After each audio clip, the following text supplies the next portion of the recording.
Assalamualaikum warahmatullahi wabarakatuh. Abdullah bin Mas'ud adalah seorang sahabat muhajirin dari Bani Zahra, termasuk dalam sahabat as-sabiqunal awwalin, yaitu sahabat yang memeluk Islam pada masa awal didakwahkannya Islam. Perawakan Ibnu Mas'ud tidak begitu tinggi dan kurus, tidak seperti umumnya orang Arab di masanya. Akan tetapi dalam hal ilmu-ilmu keislaman, khususnya dalam bidang Al-Quran, Ibnu Mas'ud jauh melampaui para sahabat pada umumnya.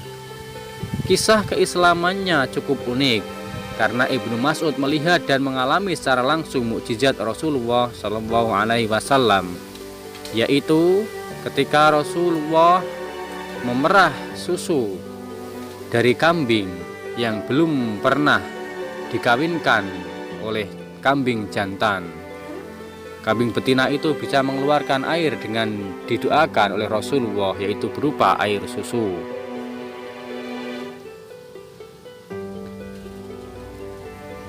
Ibnu Mas'ud sangat takjub melihat pemandangan tersebut. Ia mendekati Rasulullah SAW dan meminta diajarkan kata-kata yang diucapkan Nabi SAW tersebut. Maka beliau menyampaikan tentang risalah Islam.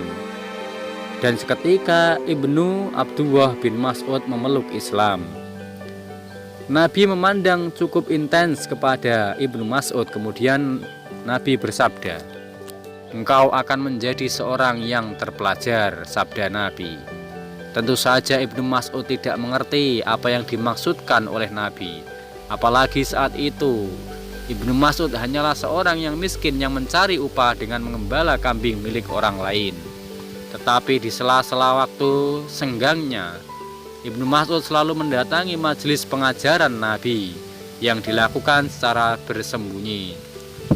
Sejak sebelum beliau menggunakan rumah Arkam bin Abi Arkam, sedikit demi sedikit pengetahuannya makin bertambah. Bahkan dengan cepat ia mampu menghafal dan menguasai wahyu Allah, yaitu Al-Quran yang diajarkan oleh Rasulullah.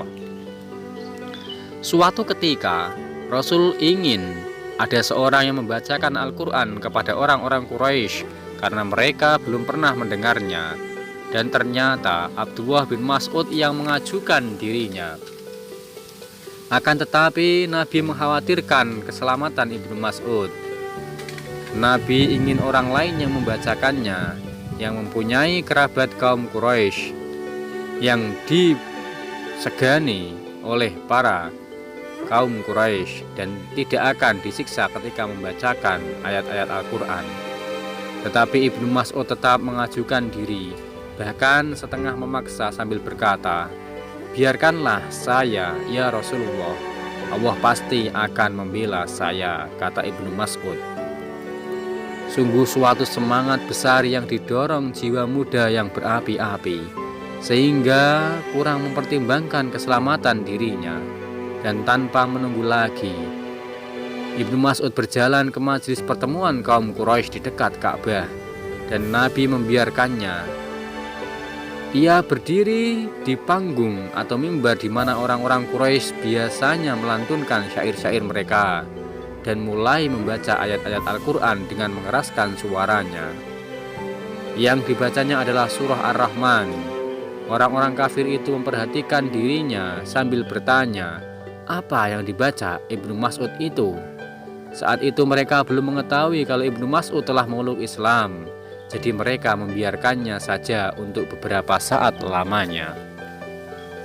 Kemudian salah satu dari orang Quraisy itu tiba-tiba berkata, "Sungguh yang dibacanya itu adalah apa yang dibaca oleh Muhammad." Mereka pun bangkit menghampiri dan memukuli Ibnu Mas'ud sehingga babak belur. Namun selama dipukuli, Ibnu Mas'ud tidak segera menghentikan bacaannya. Sebatas ia masih mampu melantunkannya. Ketika mereka berhenti memukulinya, Ibnu Mas'ud segera kembali ke tempat Nabi dan para sahabat yang sedang berkumpul. Melihat keadaan tubuhnya yang tidak karuan akibat pukulan tersebut, salah seorang sahabat berkata, Inilah yang kami khawatirkan akan terjadi pada dirimu, wahai Ibnu Mas'ud. Tetapi dengan tegar Ibnu Mas'ud berkata, sekarang ini tak ada lagi yang lebih mudah bagiku daripada menghadapi musuh-musuh Allah tersebut. Jika tuan-tuan menghendaki, esok saya akan mendatangi mereka lagi dan membacakan lagi surah yang lainnya. Kemudian para sahabat berkata, cukuplah sudah engkau telah membacakan hal yang tabu atas mereka. Nabi Muhammad SAW hanya tersenyum melihat perbincangan di antara para sahabat beliau, tanpa banyak memberikan komentar apa-apa. Peristiwa tersebut menjadi pertanda awal dari apa yang diramalkan oleh Rasul, jika Ibnu Mas'ud akan menjadi seorang yang terpelajar, yakni dalam bidang Al-Quran dan ilmu keislamannya. Sungguh suatu lompatan besar dari seorang buruh upahan pengembala kambing miskin dan terlunta-lunta, tiba-tiba menjadi seorang yang ilmunya dibutuhkan banyak orang, khususnya di bidang Al-Quran. Ibnu Mas'ud memang hampir tidak pernah terpisah dengan Rasulullah. Pengetahuannya terus tumbuh dan berkembang dalam bimbingan beliau. Ia mendengar 70 surah Al-Quran langsung dari mulut Rasulullah, dan tidak ada sahabat lain yang sebanyak itu mendengar langsung dari Rasulullah SAW.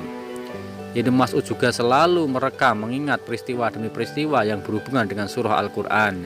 Jika ia mendengar kabar tentang seseorang yang mengetahui suatu peristiwa yang berhubungan dengan Al-Quran yang ia belum mengetahuinya, maka segera saja ia, Ibnu Mas'ud, memacu untanya untuk menemui orang tersebut demi melengkapi pemahamannya.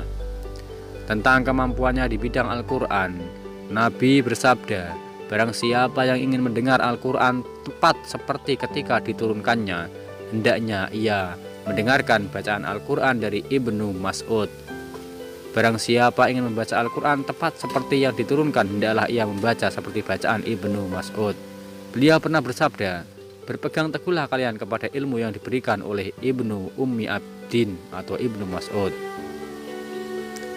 Bahkan tak jarang Nabi memerintahkan Abdullah bin Mas'ud untuk membacakan suatu surah untuk beliau, dan beliau akan memerintahkannya berhenti setelah beliau tak dapat menahan tangis karena mendengar bacaannya.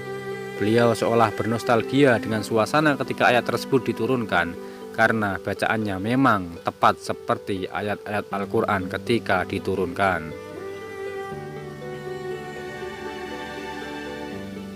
Demikianlah kisah singkat dari Ibnu Mas'ud. Semoga dapat menjadi pelajaran bagi kita semua, bahwa ternyata keterbatasan dari segi materi tidak selalu menghalangi seseorang untuk mencapai kemuliaan dengan jalan keilmuan dan kepintaran. Maka dari itu, keterbatasan materi tidak membuat kita untuk berhenti mencari ilmu. Terima kasih, semoga bermanfaat. Assalamualaikum warahmatullahi wabarakatuh.